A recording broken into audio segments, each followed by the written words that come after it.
Баршаңызға қайырлы күн достар, мен каналыма қош келдіңіздер.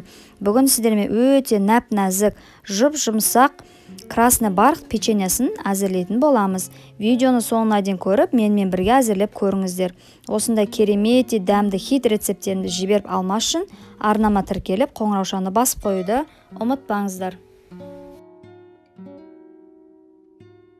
Ең алдымен бөлме температурасындағы сары майымызбен қантымызды миксермен я болмаса венчикпен 1-2 минуттай араластыратын боламыз.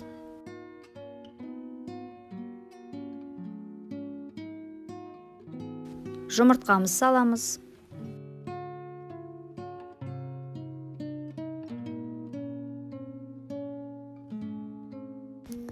Енді краситель салатын боламыз. Менде жидкий краситель, топ декор. Какаомыз саламыз. Менде малазийский какао, разрыхлитель.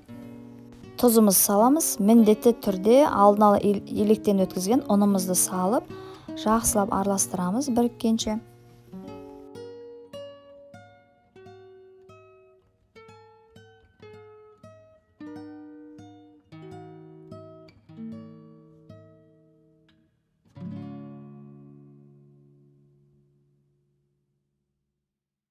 Міне біздің қамырымыз дайын болды, қолымызға жабыспайды.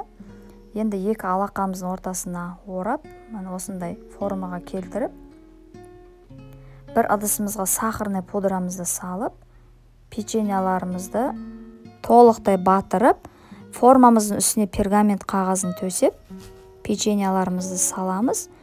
Алдын ала қызып тұрған духовкамызды 200 градусқа қыздырып, 10-15 минутта печеньяларымызды пісіріп алатын боламыз.